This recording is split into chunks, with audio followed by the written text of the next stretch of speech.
오늘 본문 마가복음 13장의 마지막 본문입니다. 마가복음 13장은 예수님께서 성전이 무너질 것을 예고하시면서 시작됩니다. 그리고 여러 징조들을 알려주셨고 그런 징조들의 일이 보이면 도망가라 말씀하셨습니다. 그런데 그 시대 유대인에게는 성전 파괴의 그 예언이 지금 성경을 읽고 있는 우리에게는 사실 마지막 때의 교훈도 될 수 있습니다. 오늘 본문은 13장을 마무리하면서 우리에게는 주님의 심판날과 같은 성전 파괴와 같은 이런 의미의 때, 즉 마지막 때에 지금 성경을 읽고 있는 우리에게는 어떤 의미가 있고 정확하게 그날에 어떻게 우리가 행동해야 할지를 말해주고 있는 것이죠. 그러니 이 성경을 처음 본 독자들에게는 성전 파괴는 역사적으로 일어난 사실입니다. 그러나 지금 이 성경을 읽고 있는 우리에게는 앞으로 일어날 성전 파괴와 같은 날은 사실은 우리에게 주어진 마지막 때라고도 볼 수 있는 것이죠. 오늘 본문에 보면 핵심 단어가 33절과 35절과 37절에 반복되어 나오는 깨어 있으라라는 이 표현입니다. 그렇다면 깨어 있다는 것은 무엇을 의미할까요? 오늘 본문을 통해 한번 살펴보도록 하겠습니다. 28절과 30절까지를 보면 깨어 있다는 것은 징조들을 주시하는 것이라고 말할 수 있습니다. 28절을 보면 무화과 나무가 나옵니다. 무화과 나무가 새순이 나면 사람들은 을에 여름이 가까이 온 줄을 알 수 있다라고 말하죠. 예를 들어 이런 것입니다. 단풍이 지면 가을이 오고 그리고 어떤 과일들이 나오면 어떤 계절이 왔다는 것을 알 수 있듯이 성전이 파괴되기 전에 어저께 본문 14절에 보면 멸망에 가증한 것들이 성전에 선다는 이런 징조들처럼 우리에게 일어나는 현상들이 그 뒤에 일어날 일들에 대해서 알려주는 것을 기억하라라는 그 말들입니다. 이미 예수님께서는 13장 앞에서 이런 징조들을 알려주셨습니다.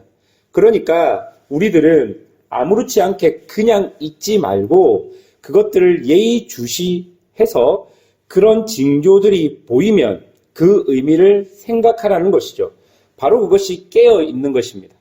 예수님께서 우리에게 말씀하신 징조들을 내 마음에 새기고 내가 일상을 살아가며 그런 징조들이 보일 때 그냥 지나치지 말고 그 징조들을 보고 예수님께서 우리에게 이런 말씀을 하셨구나 그 의미를 생각하는 것.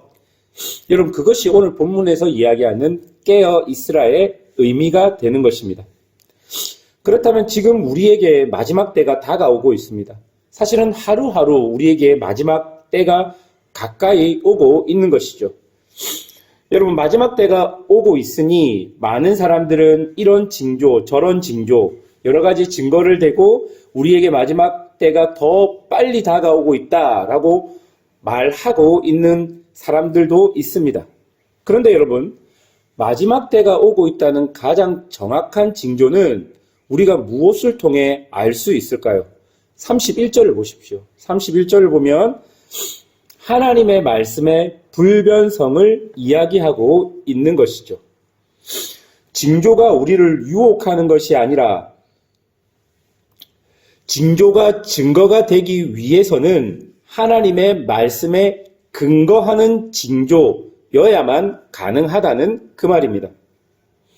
우리에게 마지막 때가 다가오는 정확한 징조는 하나님 말씀 안에 그 징조들이 담겨져 있습니다. 그러니까 어떤 사람이 나타나서 이런 일들이 벌어진다, 마지막이 온다, 그것이 하나님의 말씀에 위배된다면 그것은 징조가 아니라 우리에게는 유혹이 되는 것입니다. 사랑하는 여러분, 그러므로 우리는 깨어있기 위해서 징조를 주시해야 합니다. 그리고 이 징조를 주시하며 이 징조를 분별하기 위해서는 하나님의 말씀인 성경을 읽고 듣고 보고 묵상하며 하나님의 말씀을 잘 이해할 수 있도록 우리가 깨어 있어야 하는 것이죠. 여러분이 설교를 듣고 여러분이 말씀을 읽고 말씀을 묵상하고 말씀을 공부하는 이유가 사실은 이런 이유도 있다는 것을 기억해야 할 것입니다. 둘째로 깨어 있다는 것은 우리 주님께서 다시 오신다는 것을 잊지 않고 그 안에서 내가 할 일들을 해 나가는 것입니다.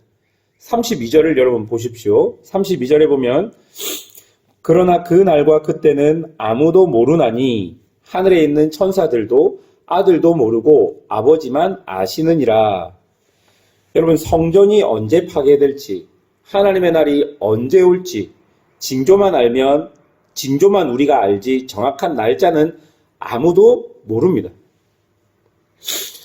그렇기 때문에 우리가 해야 할 일은 언제 그 일이 일어날까를 예측하기보다는 꼭 이 일이 일어난다는 것을 기억하고 그 일이 일어나기 전까지는 주님께서 나에게 주신 일들을 하루하루 열심히 하면 되는 것입니다. 그럼 그것이 깨어있는 그 단어의 의미이지요. 여러분, 자, 한번 생각해 보십시오. 유대인들에게 성전의 파괴는 곧 종말이었습니다. 그러니 성전이 파괴된다는 예언을 듣고 어떤 제자 중에 한 명이 이제 곧 성전이 파괴될 테니까 우리가 무슨 일을 해도 의미가 없다. 그냥 가만히 있다가 성전이 파괴되고 세상에 종말이 올 때를 기다려보자. 이 땅의 삶은 아무 의미가 없다.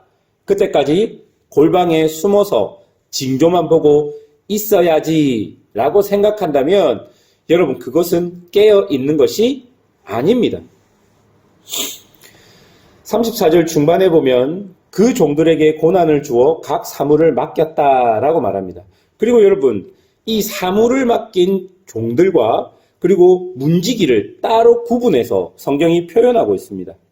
다시 말해서 각각 하나님께서는 자기 자신들에게 주신 일들이 따로 있다는 의미이고 우리는 마지막 때까지 언제 마지막이 올 건지 그 날짜를 계산할 필요 없이 언제 주인이 올 건지 그 날짜를 계산할 필요 없이 그저 주인이 우리에게 맡기신 일을 하루하루 하다 보면 어느 날 주인께서 오시면 그것으로 족하다라는 그 말일 것입니다.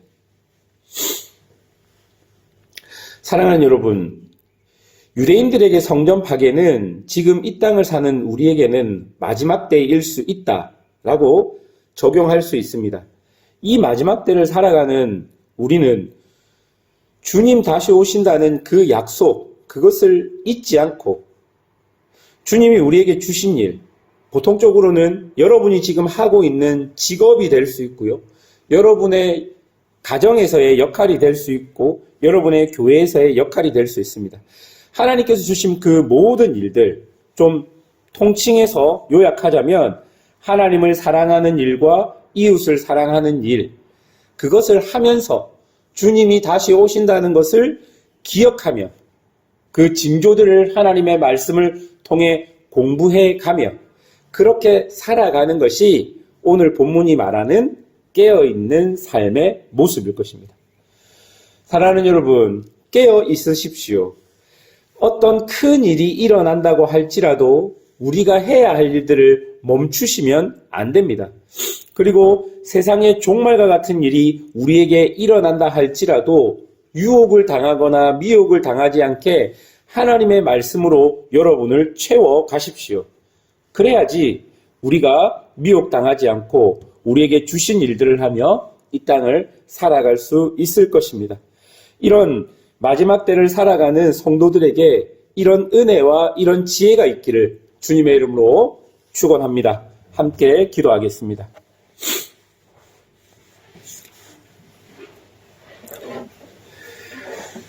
우리 함께 기도하실 때에 들었던 말씀